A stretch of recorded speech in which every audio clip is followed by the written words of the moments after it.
Hey everyone. Yeah, I guess it's too high there. I need to make some changes in that. I'll do it later.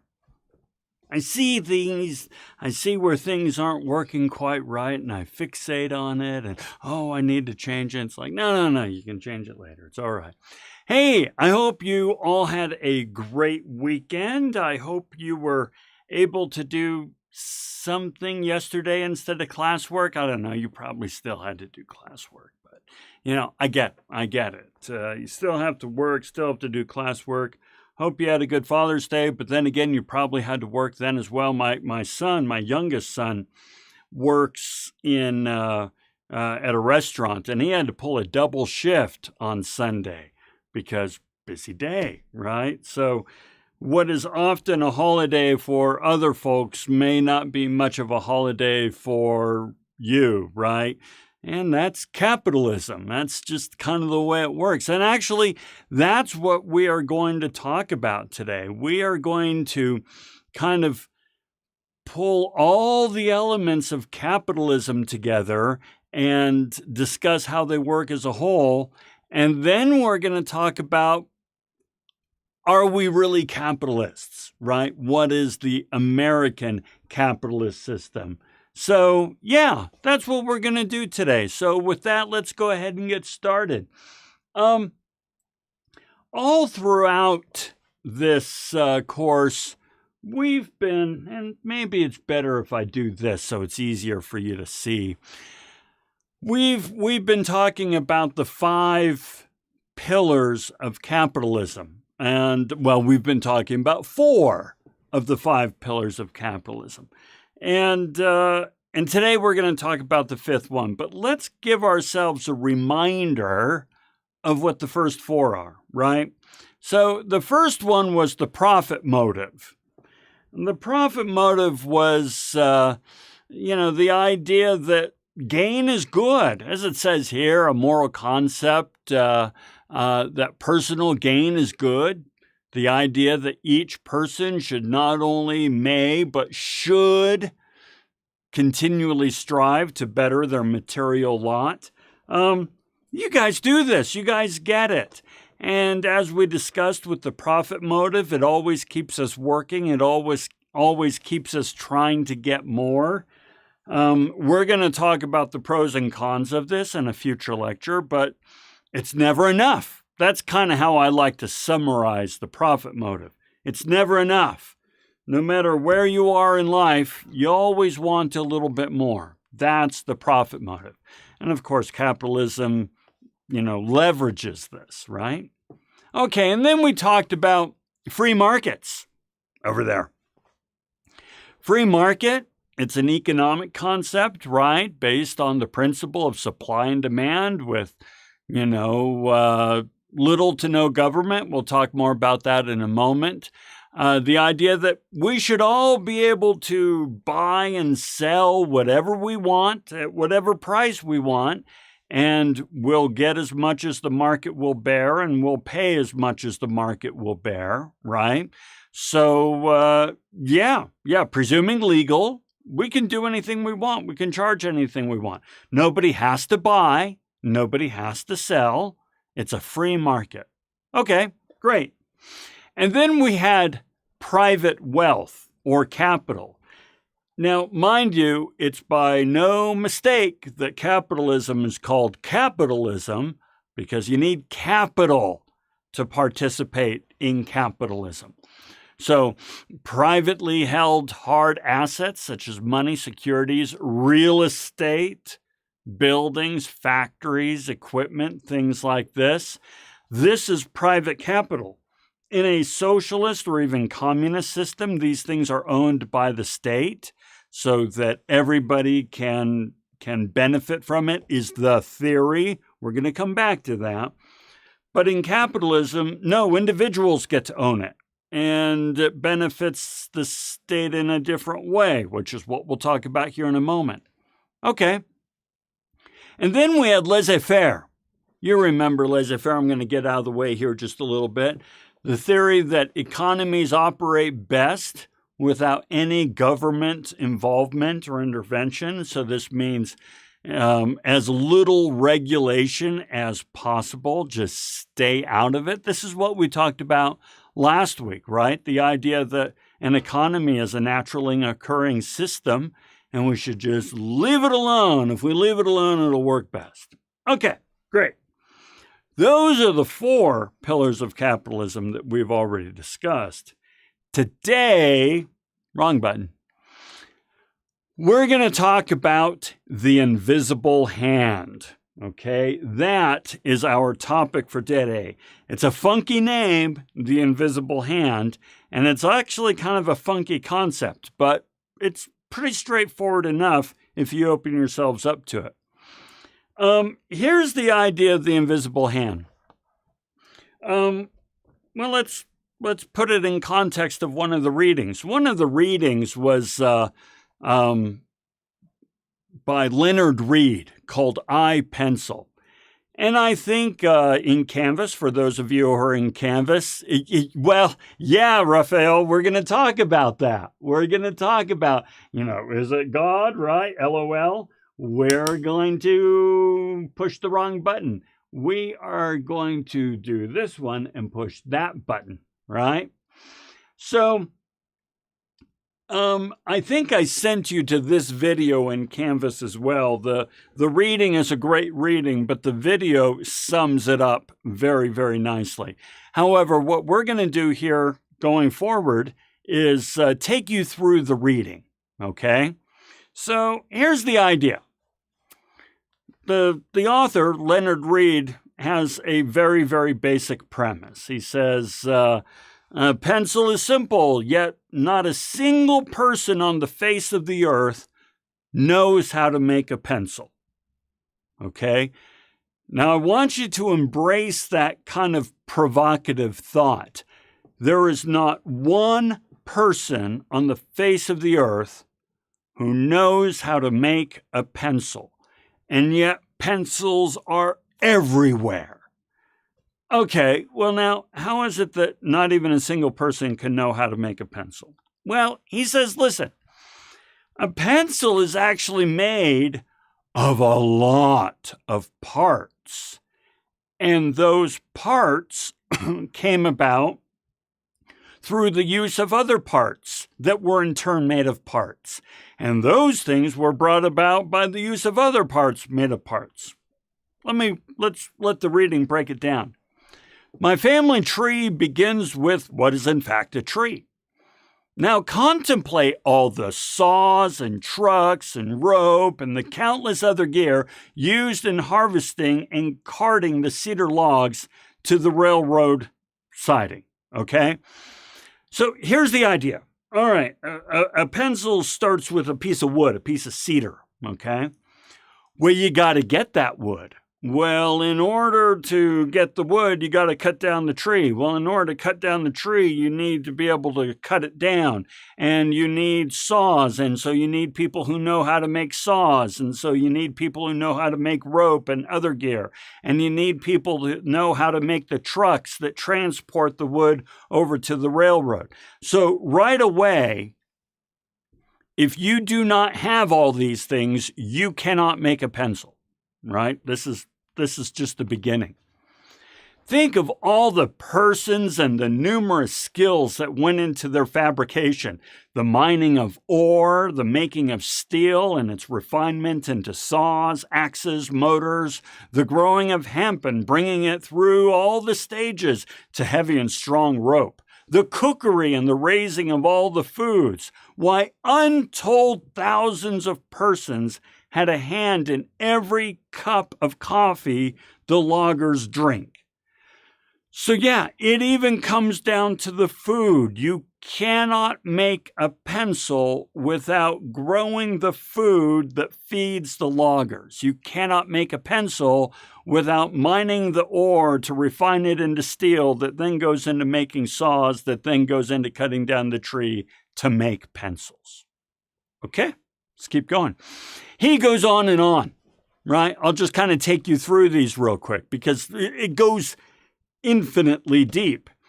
The logs are shipped. Can you imagine the individuals who make flat cars and rails and railroad engines, and who construct and install the communication systems, even boats and harbors and so forth? The food, the person that taught the law. Yes, exactly. Yes, the food of the person who taught the logger. Okay? So, yeah, it just goes on and on and on. It's turtles all the way down. Okay? Yes, included are the men who poured the concrete for the dam at Pacific Gas and Electric Company and all this. Millions of human beings have had a hand in my creation, no one of whom knows even knows more than a few of the others. In other words, no one person knows more about how to make a pencil than someone else. You need everyone. You absolutely need everyone to make this pencil. It is impossible for me to name and explain all my antecedents. Does anyone wish to challenge? Okay, we get it, a lot of people. All right.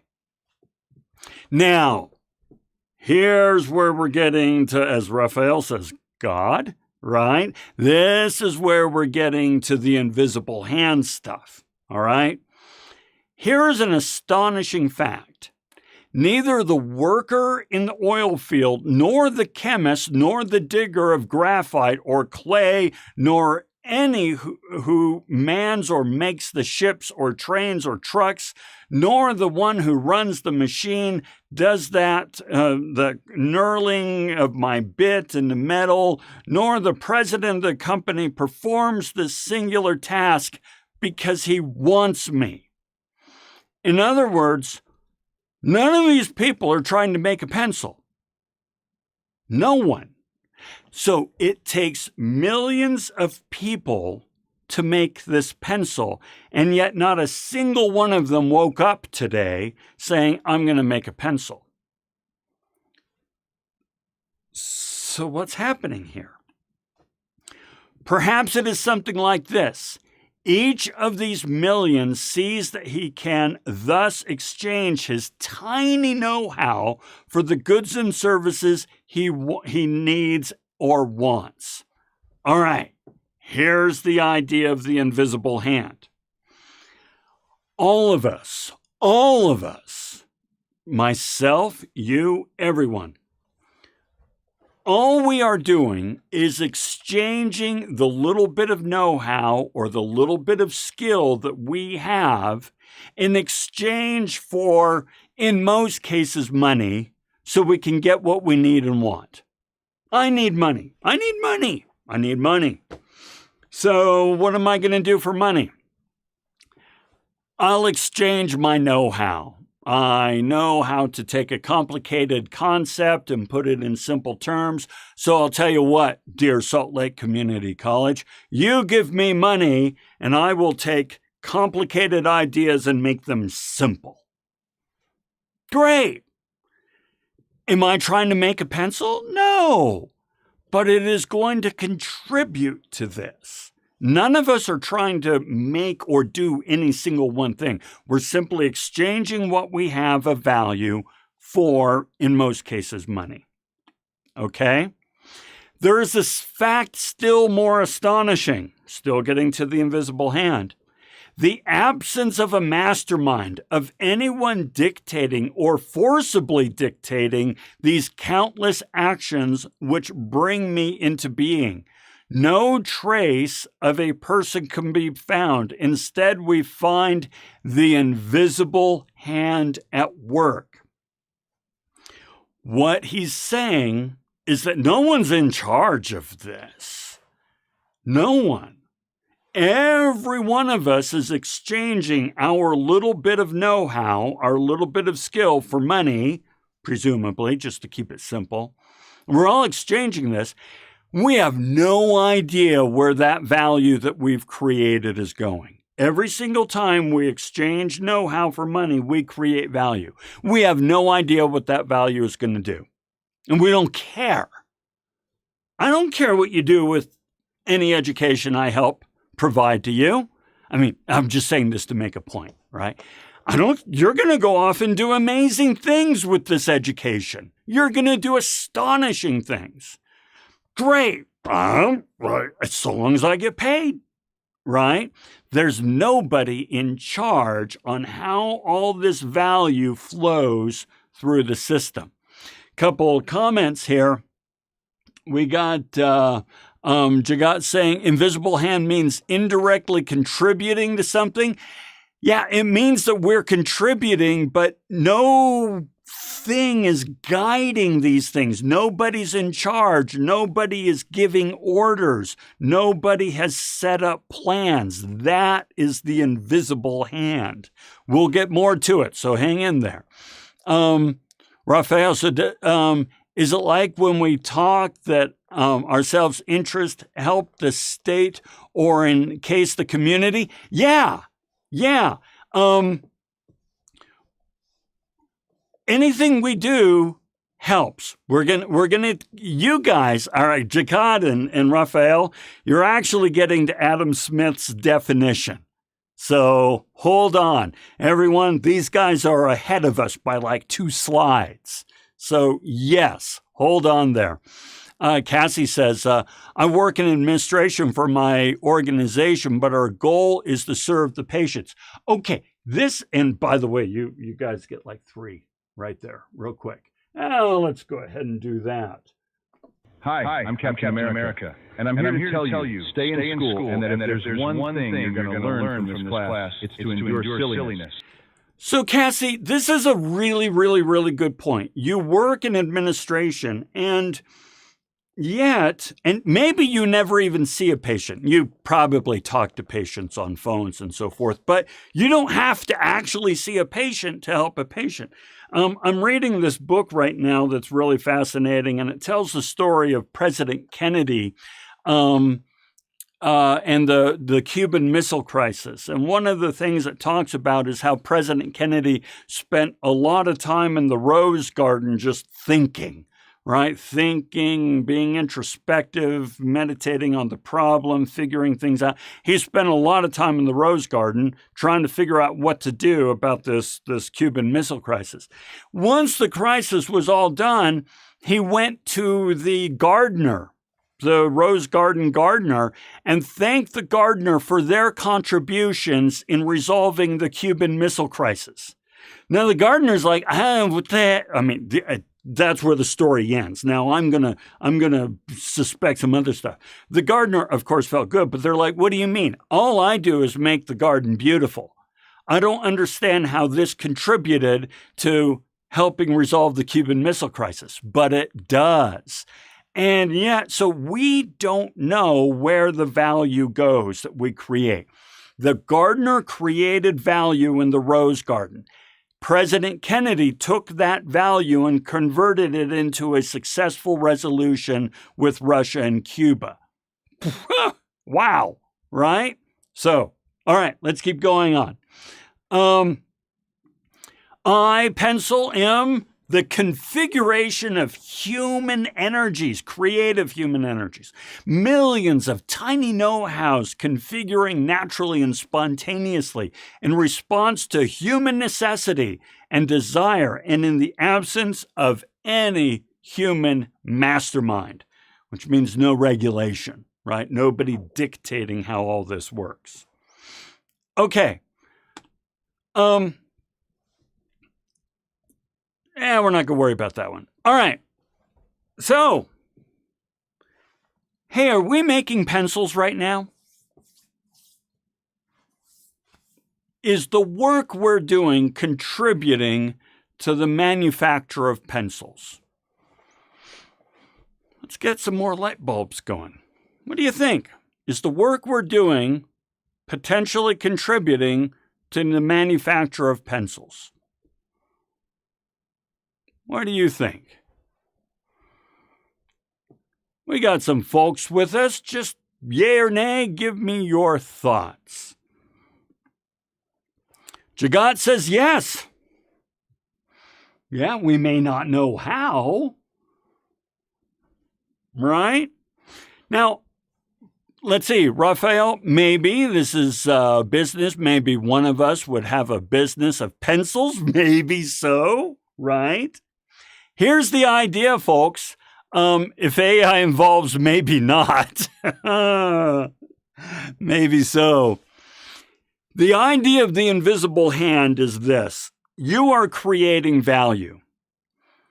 How that value is then converted and made into something else, you do not know. You do not need to care. Okay? So just as it said there, the couple slides back, the person who's, mining ore is not saying, I'm making pencils. The person who's mining ore is just mining ore to get money. Just as in when I'm teaching, I'm saying I'm making pencils. No, although it may be, right? It all contributes. Now here's an interesting, I'm going to bring up the interesting fact here after, wrong one. Let's come on over here. Let's talk about how, now Adam Smith, don't worry, we're still on the invisible hand. But now we're going to talk about how Adam Smith described it. And you're going to see what Raphael and Jacquot said kind of coming through here. This is how Adam Smith defined the invisible hand. As every individual, therefore, endeavors as much as he can both to employ his capital and the support of domestic industry, and so to direct that industry that is produce maybe of the greatest value, every individual necessarily labors to render the annual revenue of society as great as he can. What? What's that saying? Okay, here's all he said. You want to make as much money as you can. You need money. You want to make as much as you can. And so you are going to employ your capital in support of domestic industry. You're going to try to exchange your goods and services, your skills, for as much money as you can. And that's why you work. That's why you work. Okay? You're just out there to try to help yourself. Don't worry, this is going to make sense in a moment. You're not trying to help anyone else. You are only interested in domestic industry, meaning your own household. Okay?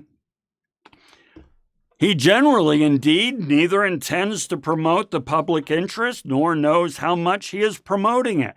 By preferring the support of domestic to that of foreign industry, he intends only his own security, and by directing that industry in such a manner as its produce may be of greatest value, he intends only his own gain. Okay, once again, let's put this in English. Okay? What he's saying is, you're only concerned, bear with the assertion for a moment. I'm going to state things in an extreme to support the assertion, okay? You only work for yourself. Your only care is for yourself. How much money can I get in exchange for my time, energy, skills, products, what have you?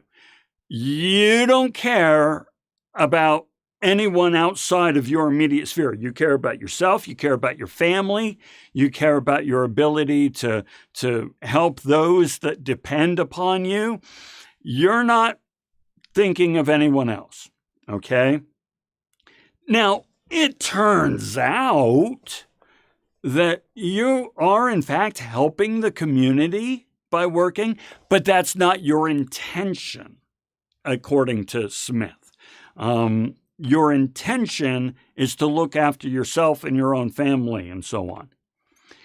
And he is, in this, as many other cases, led by an invisible hand to promote an end which was no part of his intention, okay?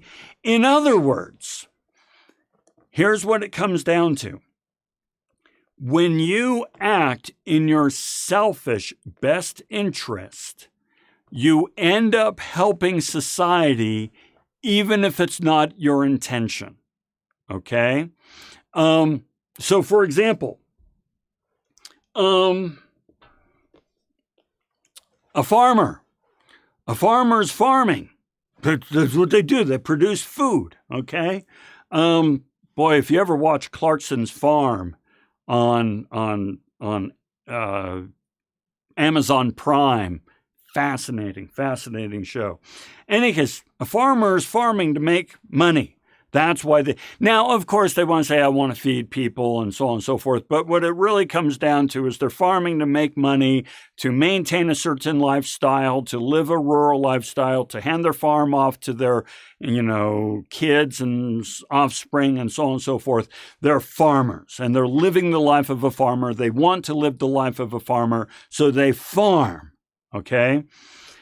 But that food goes off to help people be energetic and healthy so that they can go off and run businesses and work in government or do sports or do all kinds of things. A healthy, well-fed people does all kinds of great good for society. But that's not what the farmer's thinking of. The farmer's just saying, I'm here to do this, right? Somewhere somebody made this lens cap. See that? That's a lens cap. They didn't make this lens cap thinking this is going to protect a lens that is one day going to take a picture of a Pulitzer Prize winning, event. No. I'm making a lens cap because I need money. And if I make a lens cap, they'll pay me for it. But the value that this lens cap creates can be untold. It helps society, even if that's not their intention. Raphael says, we just want to make money, so we invest it to make more money. And in the meantime, we are bringing about value for society. That is extremely well put. That's it exactly. Nor is it always the worse for society that it was no part of it. By pursuing his own interest, he frequently promotes that of society even more effectually than if he really intends to promote it. Here's what Adam Smith is asserting here. You can actually try to help society, and that's fine, and you should. There are conscious ways in which I try to help certain causes that I believe in. So I contribute money, I promote them, and so on and so forth, okay? But what Adam Smith is saying is it's actually far more effective if you just let the invisible hand move that value where the value is most needed, okay? So, yeah, more effective there.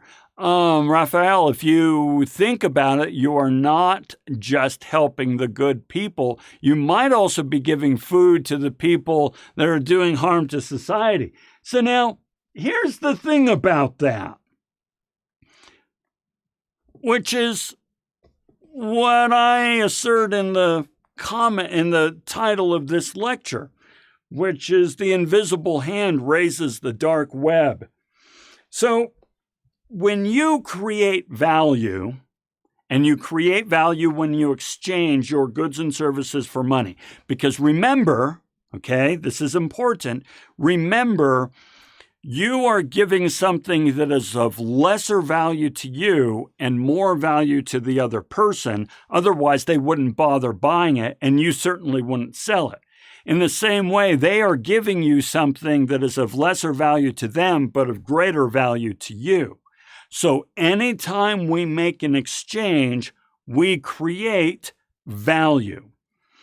And the invisible hand gets to choose where this value goes.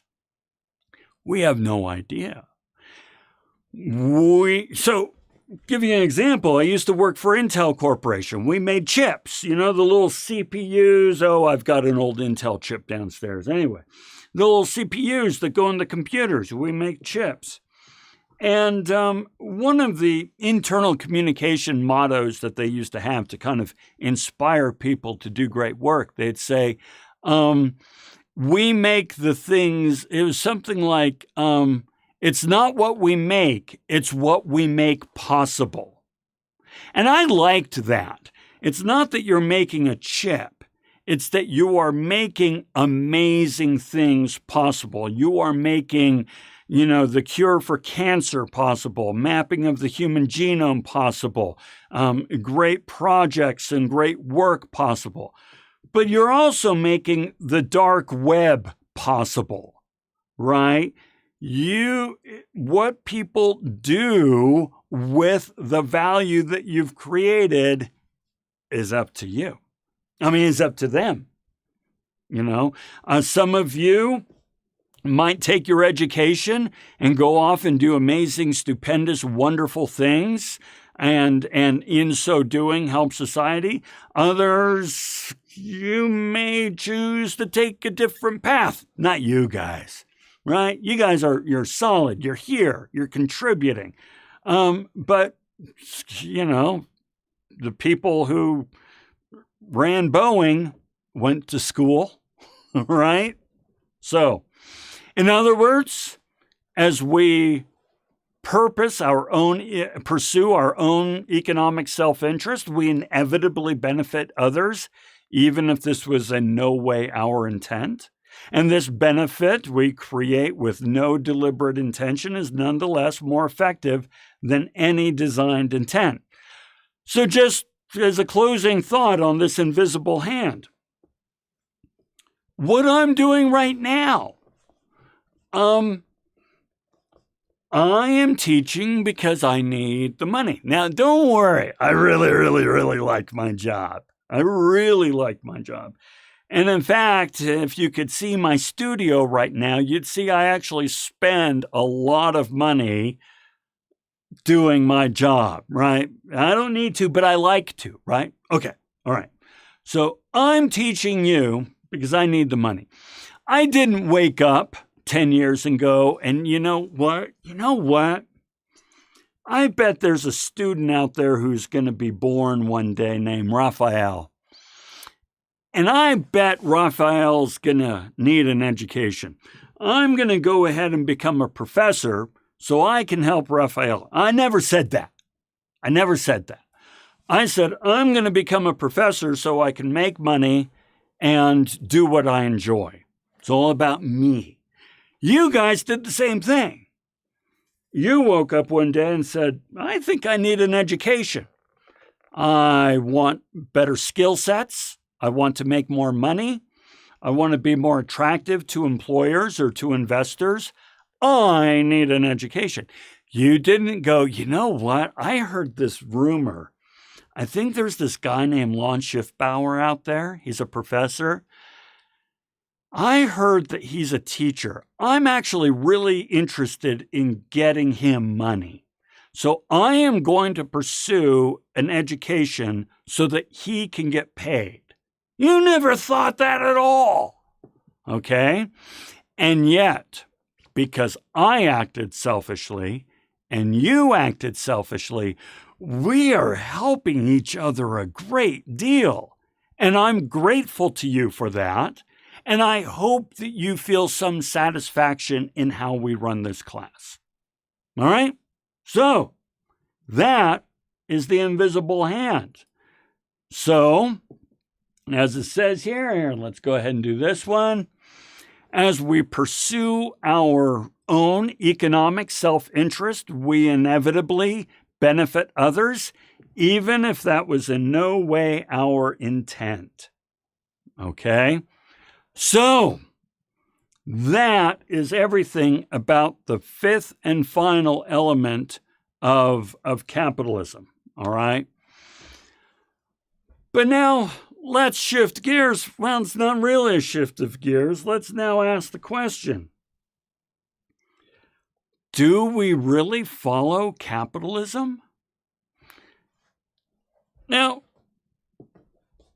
the truth is, nobody follows any one economic system perfectly. Nobody. Okay? So the answer is no, America does not follow capitalism. The question is, what economic system do we follow and why? Okay? So that's going to bring us to this reading by David Potter in The American Economic System. And David Potter says, you know what? America doesn't really follow a pure capitalism. We follow an American capitalism. And he has some ideas on what this American capitalism looks like and why he feels it's important. Okay? So let's take a look at this. First one, I want to throw this out there, get some more light bulbs going. I've actually heard this a lot. I found it online so I could show a picture to show that I'm not just making up this question. I hear this question a lot. Why do childless homeowners pay school tax?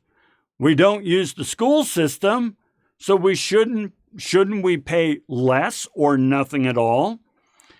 Now, just so you know, yes, land is the only thing that is taxed year after year, even if you own it. And Cassie, we're going to come back to your comment because you're right. But let's make sure we set the stage here. So, repeating, land, buildings, factories, anything on them, you pay taxes on your land every single year, even if you own it. You don't pay taxes on anything else once you own it. Car registration is not the same thing. Those are not taxes for having it. Those are registration fees for the right to use it, to drive the roads. If you don't drive your car, you don't have to pay registration. And trust me, I know. I have a car in my garage for 15 years. I never drive it because it's in pieces, but I don't need to pay taxes on it. So the taxes that the government collects because of land goes to schools. So why is that? Well, now Cassie says, because it benefits society. You're going to start buying pieces of sky for your legacy. You know what? You can actually, there's this one guy out there who sells pieces of the moon. So I don't know how it works, but he sells lots on the moon. Yeah, here's the idea. Everybody benefits from an educated workforce. Okay, this is the invisible hand at play. Every one of us, whether we have children or not, benefit from an educated citizenry. Therefore, everybody should contribute to the education of this citizenry. That's the idea.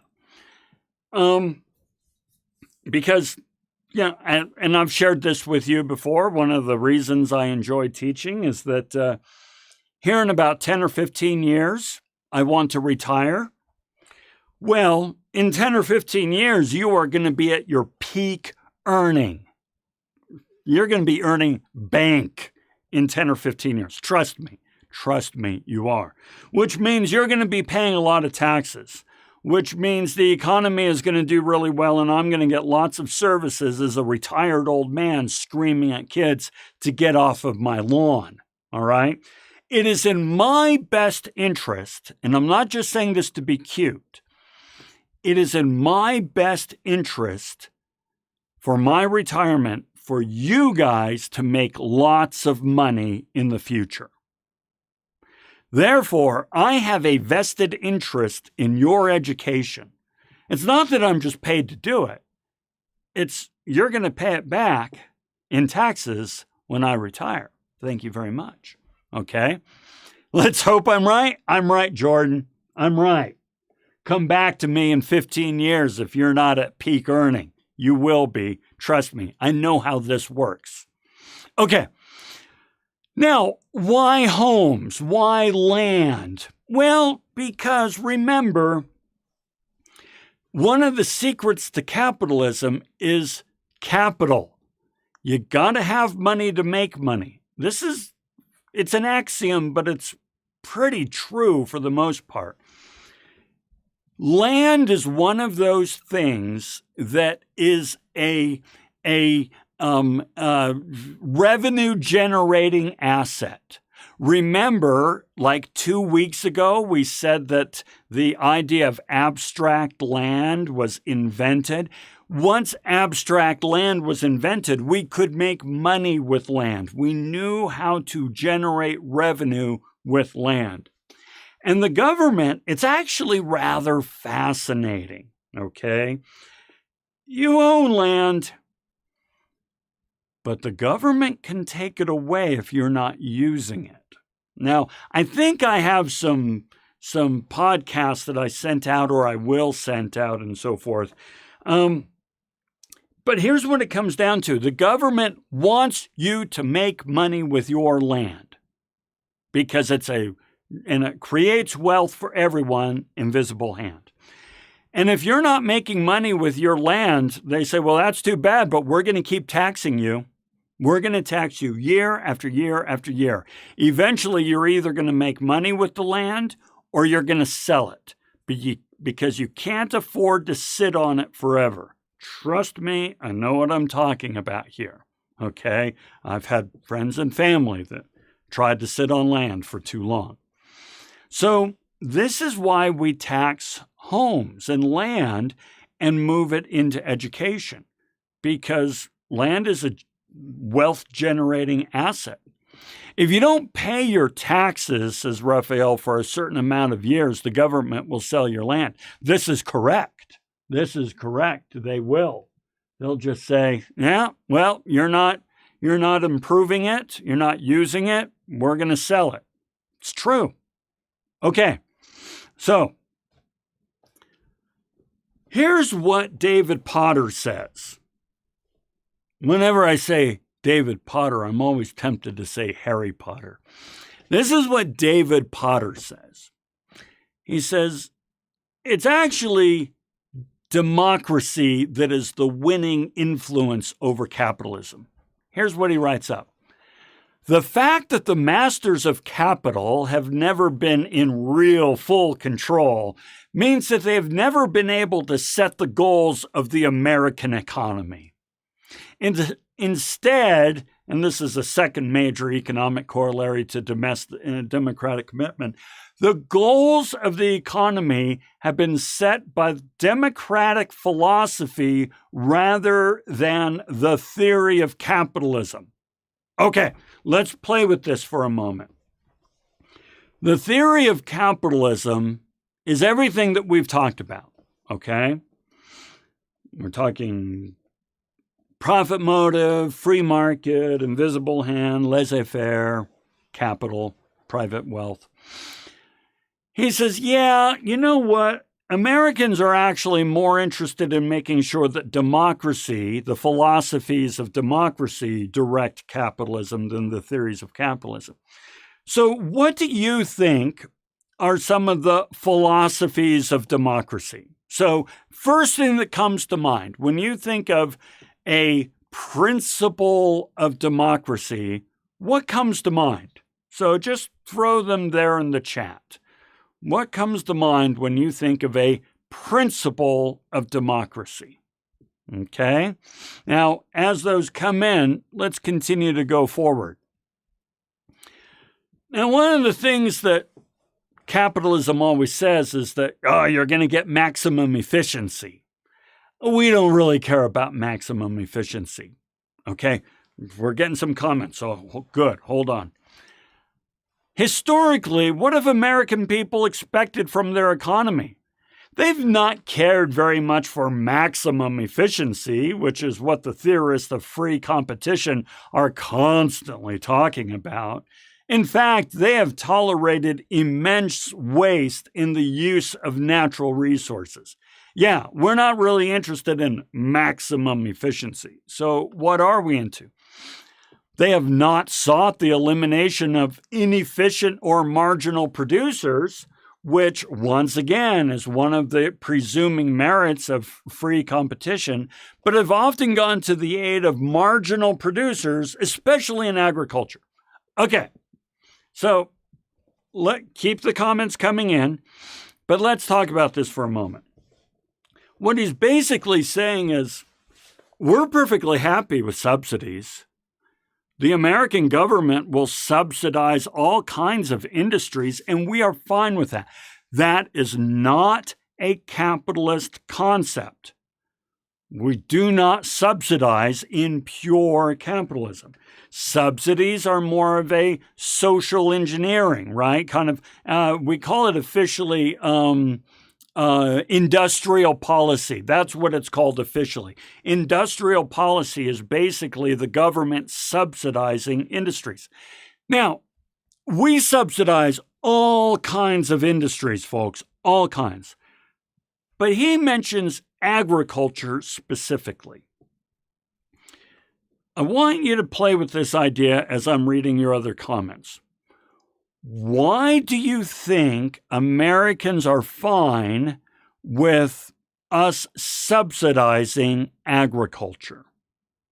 Because there's something key here, all right? Why is subsidizing agriculture, even though it's not pure capitalism, that's probably a good idea. Now, as you think about that and throw your comments in there, let's take a look at what you guys had on principles of democracy. Freedom, yes. And Jagat, I'd even go so far as to say freedom for the individual. Freedom for the individual is what I would add. Jordan, the majority vote of the people, for the people. That's right. Everybody has a voice. Okay? Everybody has a voice in democracy. Now, whether the voice is equal and so on and so forth, we're not going to get into that. The point is, though, we govern together, right? Cassie says human rights. Yes, I would agree with that. Let's do that one.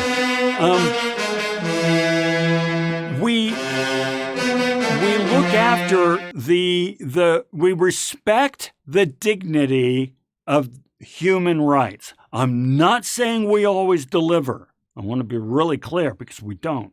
But that's a value, that is a virtue that we espouse to. We respect the dignity of the individual. So human rights, individual freedom, things like this. So these are things that we want baked in to our democracy, to our economy. Now, remember, laissez-faire says, hey, if you die, you die. Too bad. That's what laissez-faire says. Whereas we're kind of like, no, we're moral creatures. We expect democratic philosophy to help guide our economy. So now we'll see how this happens with agriculture. Raphael says agriculture is the base for everything else. Without good food, we wouldn't have good health. So therefore, everything else falls apart, except, the healthcare system. Yeah. Okay. So yes, here's what it comes down to. And by the way, rule of law, I agree with as well. This is why agriculture is a great example of where Americans are willing to endure something that is industrial policy or socialism because it's the right thing to do. Here's what it comes down to. Capitalism values the individual freedom, individual opportunity. We want people to do great things. In order for them to do great things, there are some basic needs they have. Food, water, shelter should be on this list, but it's not. So don't get me going on that yet. But food, water, power, okay? These are things that should be relatively inexpensive, okay? So the government will subsidize agriculture because they want everybody to be able to afford bread and milk and eggs. Bread, milk, eggs, everybody should be able to afford that because we need a happy, healthy, thriving citizenry. Raphael, you put it very, very well, okay? And then, so same thing kind of goes with power and water. I'll give you an example. Power, water, these are basically run by the government, okay, which is a form of socialism. But we need power and water, and we need it really cheap. Let me show you how cheap water is and power, okay? I am now going to show you how cheap water and power are. This morning, presumably it's this morning, maybe it was last night, whatever, you took a shower. Maybe it was a bath, but you get the point. You took a shower. So, just so you know, when you take a shower, you turn on the hot water and you stand under it and just let it flow over you. All right? How much did that shower cost? You have no idea. You have no idea because it's so cheap that you don't even count it. So now check this out. You just used power to heat the water, and you used water to flow over you, and you do this every stinking day so that you're not stinking every day. I just made that up. Thank you very much. I'm here every Tuesday. So you do this without really even any thought for what it might cost. The idea is that the American economic system says everybody should have access to affordable food, water, energy, things like this. Now, we're talking healthcare here. I personally, Lon Schiffbauer, believe that shelter and healthcare should be included on this list. We struggle with these things. Let's see, because, Cassie said, but then healthcare system would be overloaded. I agree with Jordan. It's already overloaded. Healthcare is one of these things. I teach a different class on change management. And healthcare is one of those things of where we all agree it's broken. We don't agree on how to fix it. It's kind of like government. We agree it's broken. We don't agree on how to fix it. Same thing with healthcare. Same thing, by the way, with the cost of higher education. Too stinking expensive. We all agree it's too expensive. We don't agree on how to fix it. And then Raphael talks a little bit more about the shelter side. I mean, even shelter, the government is starting to do programs. For example, Utah giving grants to down payments on homes and so forth. Yes, and I'm actually super, super concerned about housing costs for you guys. You guys predominantly are Generation Z. You're between the ages of 18 and 26 for the most part. Some of you are older, I get that. But I'm really concerned about housing costs for you guys. So I want to see the government more involved in making that affordable. Okay, very good. Very good. Let's keep going. This just looks at farm subsidies. We subsidize all kinds of things. Right now, we're really putting serious money into subsidizing chips, computer chips. Okay, access to sources of wealth. This is David Potter talking some more about the American form of socialism. The only house you're going to own is in Sims 4. Oh, that's so sad. Okay.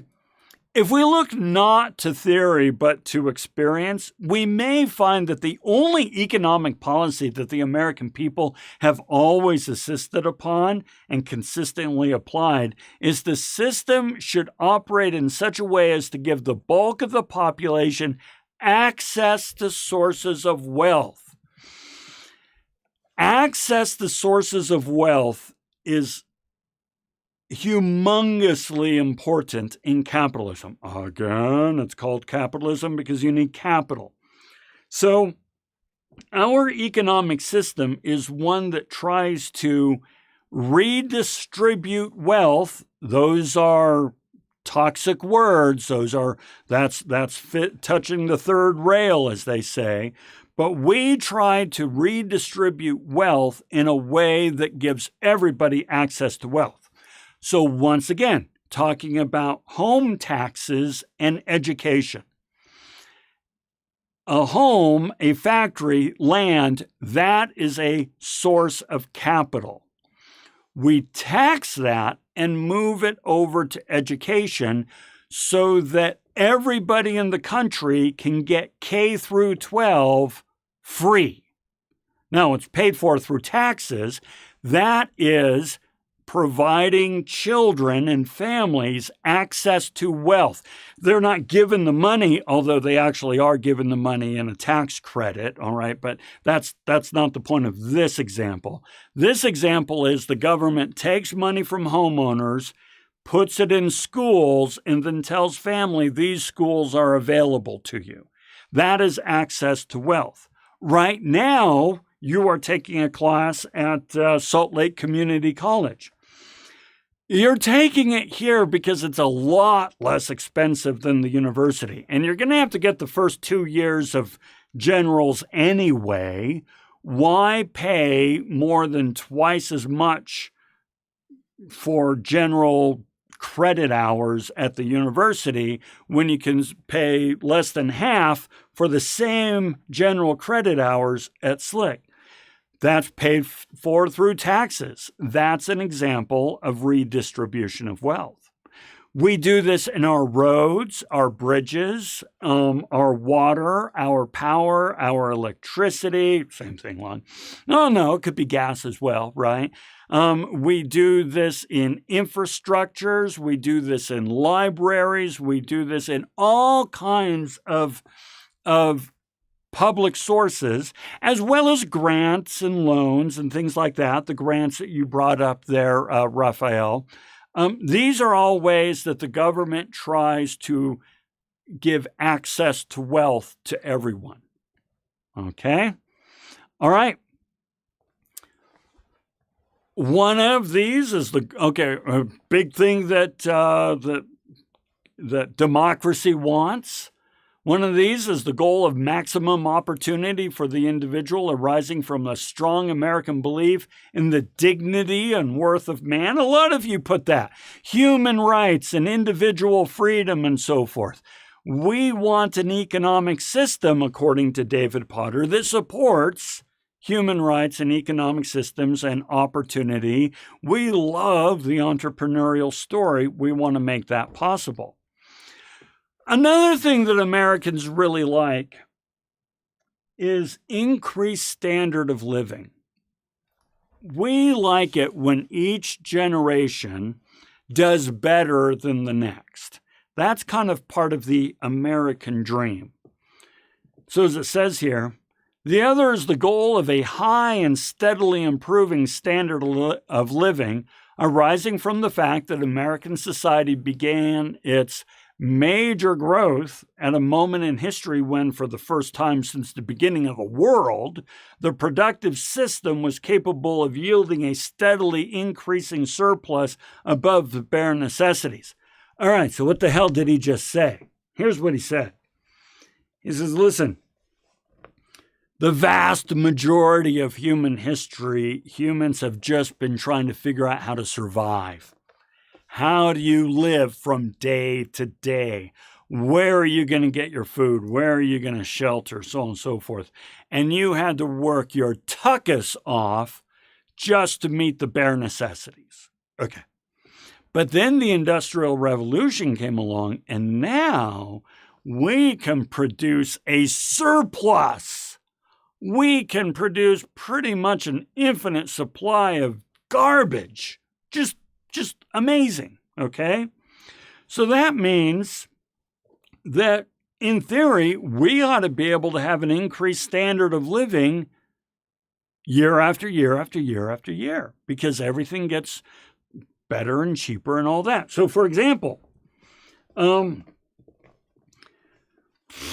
TVs are getting bigger and flatter and smarter. Now, yeah, we've, had TV for the last 2 generations, but they're getting bigger and flatter and smarter and cheaper. There. Bigger, flatter, smarter, cheaper TVs. Cell phones, smartphones. Every single one of you has got one of these things. This is, even 50 years ago, this is a computer that people could not have even imagined.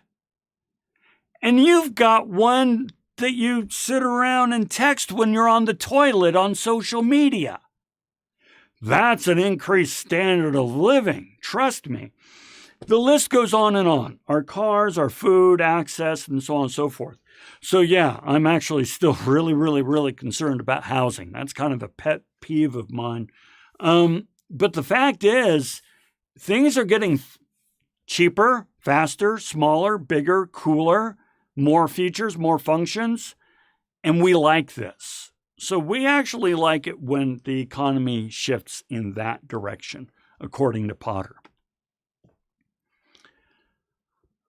Perhaps the most convincing proof of the extent to which American standard has soared above the physical necessities is not statistical at all, but lies in the fact that Americans no longer buy most of their purchases in response to actual physical needs.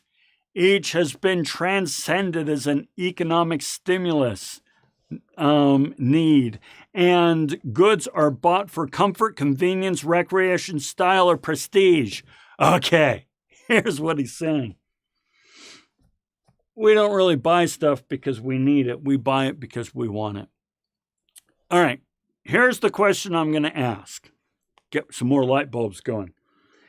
And as you answer your question, I will give you an answer to mine. What's the last thing you bought? What's the last thing you bought that you kind of say, oh, I want that? What's the last thing you purchased? All right. So I'll show you what the last thing I purchased was. It's a fake British passport. Okay. Now, don't worry. It's really clear that it's fake, but that's pretty cool. And I'm going to put my picture in there and all that sort of stuff. Okay. Why did I buy a fake British passport? I want to use it in a prop in a video I'm going to make, hopefully here pretty soon. I want to make a video about how Jason Bourne does decision making. And I want to use this as a prop in my Jason Bourne video. I don't need this. This is the most stupid purchase anybody could ever make. And it was mine for $50. That's stupid.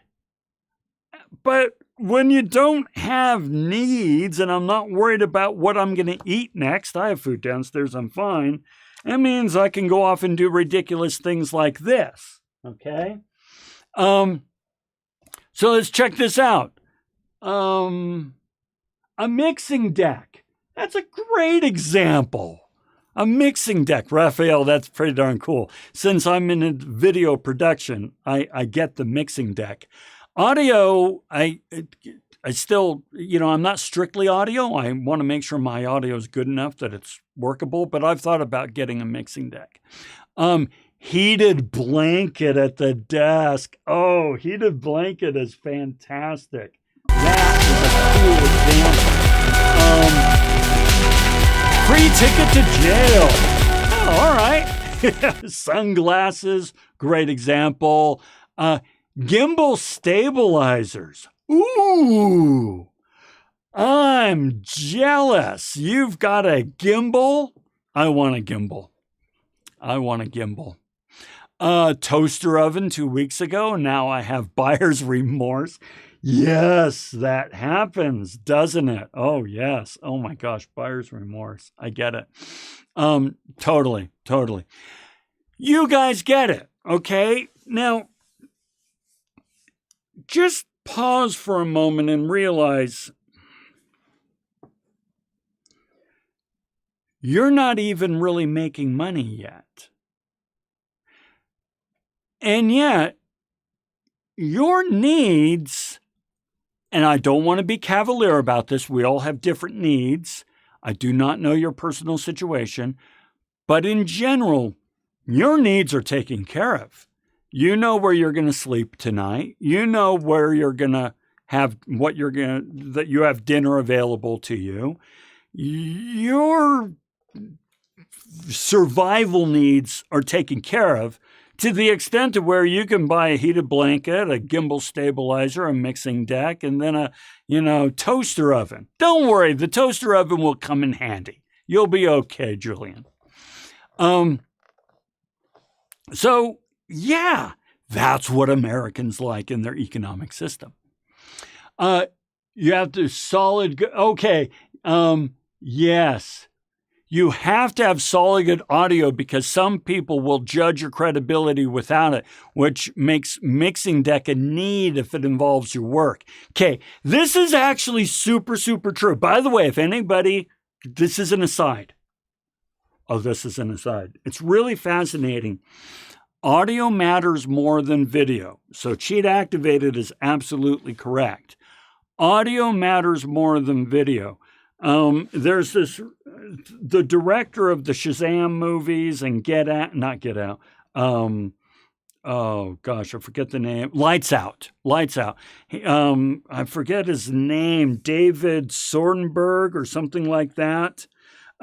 Anyway, he has this little YouTube channel called something like Pony whatever. And he does this little video to show you that, hey, sound matters more than video. And so he shows a clip from Shazam with pretty crappy video, but the sound is crisp and beautiful and fantastic. And then he shows the very same clip with perfect video, but the sound is crap. And you can't even deal with it, right? So it's really fascinating. You're absolutely right on that. All right. Some more ingredients. Oh, well, now that's going to take us to the top, folks. Some more ingredients. It's summer. You got to have your s'mores, right? Very good. Okay. So, continuing on here. Yeah, we won't worry about that. Because there we are. We are all set. My gosh, a little shorter today, but that's fine. You're going to be all right. Very good, guys. You got the full 15.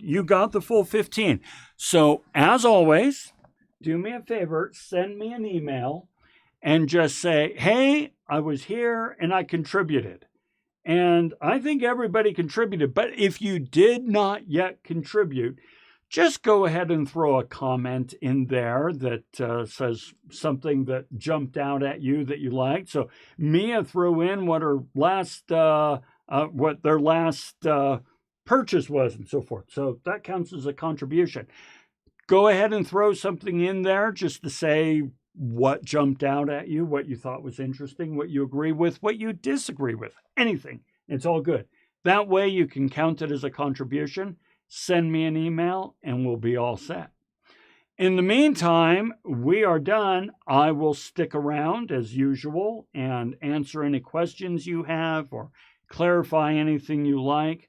But get on to the discussion. If you have not yet done the discussion for the past 3 weeks, get on to the discussion. It's due today.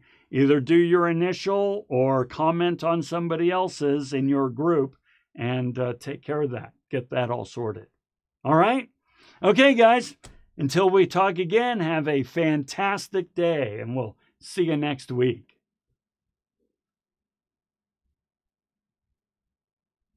Okay, Julian, when did the U.S. start subsidizing farmers?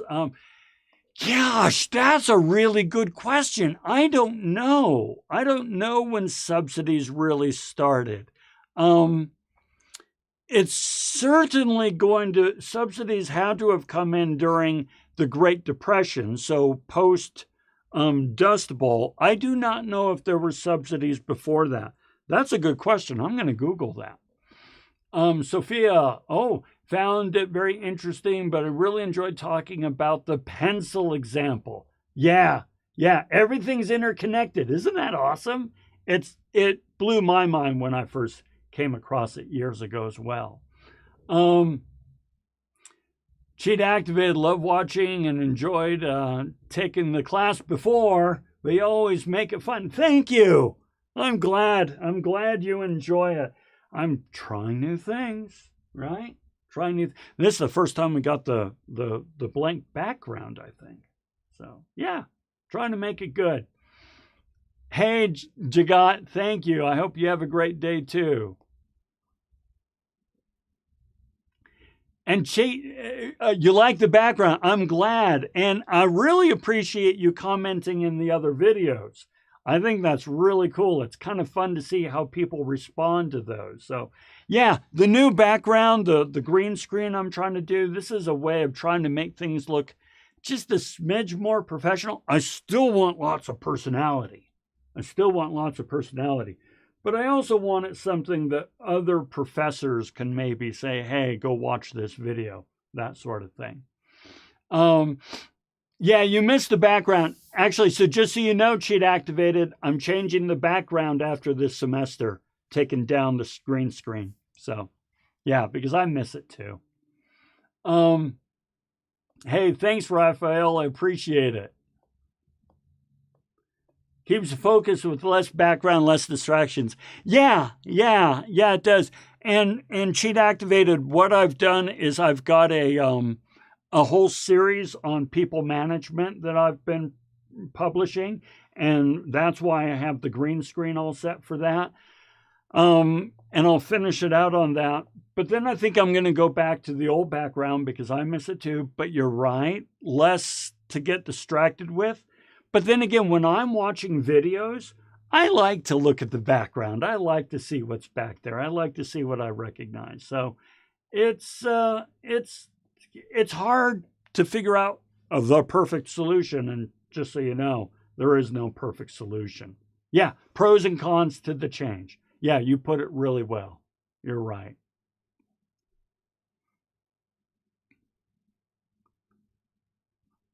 Any other questions, comments? I see folks dropping off. It looks like we're good.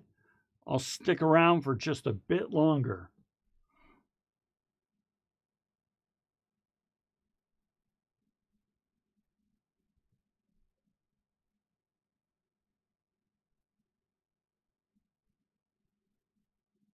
Okay, looks like we're good. All right, folks. Once again, thank you very much, and we will talk again soon. Have a great one.